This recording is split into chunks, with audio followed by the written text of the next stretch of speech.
Local news for Tuesday, the 7th of August.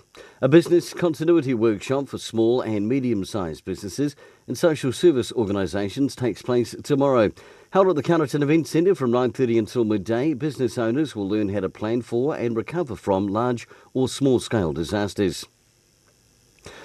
Masterton residents have been making the most of council facilities with library, recreation and aerodrome usage figures at high levels during the 2017 and 18 financial year. In the year into June, more than 170,000 people have visited Masterton Library alone. And the NZTA is seeking your help and looking at ways to make State Highway 2 safer between Masterton and Carterton.